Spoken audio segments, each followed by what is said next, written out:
when you say that this temple does not allow women and it has a problem with women, it is based on misogyny, it's based on patriarchy, I want to ask each of these people, what do you know about the temple before you have made that comment? What have you read before you have made that comment? Are you saying that you know better than centuries of people who have actually worshipped at the temple and who have practiced that particular faith? Unless and until you have a specific position, kindly don't make yourself the representative of the entire female community. You're not. Second, you can't speak on behalf of believers, you can't speak on behalf of the deity, you can't speak on behalf of the temple. To put it in the language of Game of Thrones, you know nothing, Jon Snow. It doesn't make a difference if India is a secular country or not. You know why? Because a place of worship is not a secular place. By definition, it is a religious place. Okay? So please do not apply secular logic to religious places, because you will not tolerate application of religious logic to secular places. Okay? The right of an individual when it comes to a public place of worship is necessarily subservient to the rights of the believers. आप घर में बैठ के जब आप movie देख रहे हैं, आप अपने सर पे पॉपकॉर्न डाल लीजिए, किसी और के सर पे पॉपकॉर्न डाल लीजिए, आप चिल्ला लीजिए, उससे कोई फर्क नहीं पड़ता है। लेकिन अगर आप सिनेमा थिएटर जाएंगे तो आप पब्लिक जगह पे जा रहे हैं, तो जिन्होंने पैसा दिया है उस मूवी को देखने के लिए, आप उनके राइट्स को भी respect, as simple as that. It comes to interpretation of non-Hindu religions in India under law or in any of the Islamic seminaries, which book which traces its origins to India is relied upon for interpretation of either Islamic law or Christian canon law? I'm trying to ask myself this simple question, since you're saying... No, please explain to me. आपके लिए और थोड़ा मैं simple कर देता हूँ. कर दीजिए. जब आप फतवा जारी करते हैं, and I'm using the word fatwa as a legal finding, a judicial finding, not in the negative sense. Okay?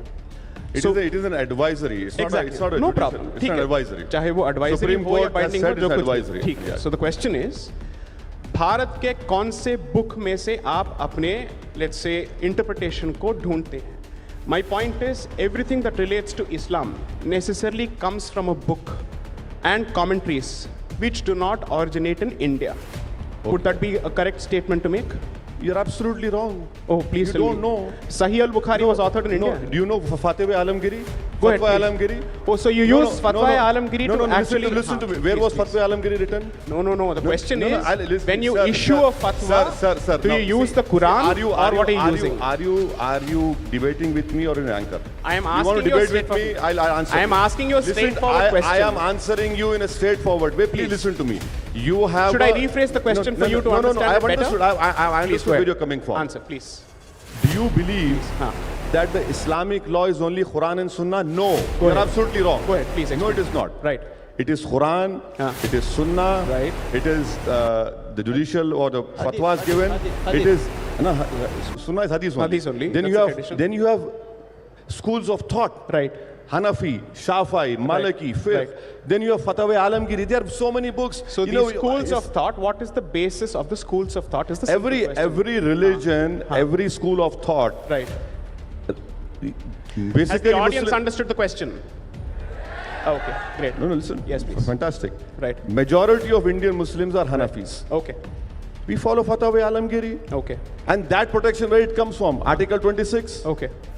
Isn't it? And what is the basis of Fatwa Alamgiri? Fatwa Alamgiri is the opinion of the Islamic scholars who were born in India. Based on what? Based on Quran and Sunnah. And also advice. Also, एक ही question है कि हम बात कर रहे हैं कि periods में लड़कियों को अलाउ नहीं करते, they don't allow to enter in a temple. अभी साईं दीपक सर ने, I am not against anything, I am a Brahmin girl, I respect Hinduism, I respect everybody. मेरा सिर्फ एक ही कहना है। Question, ma'am. Please reply. Can I just request the lady to pay attention because I'm responding to your question, right? Okay. One, I don't see why you had to flaunt your Brahminical credentials, because as long as you're a Hindu, there ends the matter. Okay? No. Let me respond. You're saying that you're aware of the traditions because you're a Brahmin. Trust me when I say this, but most non-Brahmins know traditions better than Brahmins today. Okay? You started the entire premise and your argument is based on the assumption that the temple has a fundamental problem with menstruation, that it treats it as impurity, something which defiles the temple. I am asking you again and again and again in a loop like a stuck gramophone, what is the basis of this assumption? Where are you drawing this assumption from? How are you informed? What is your source? What is your authority? What is the factual basis?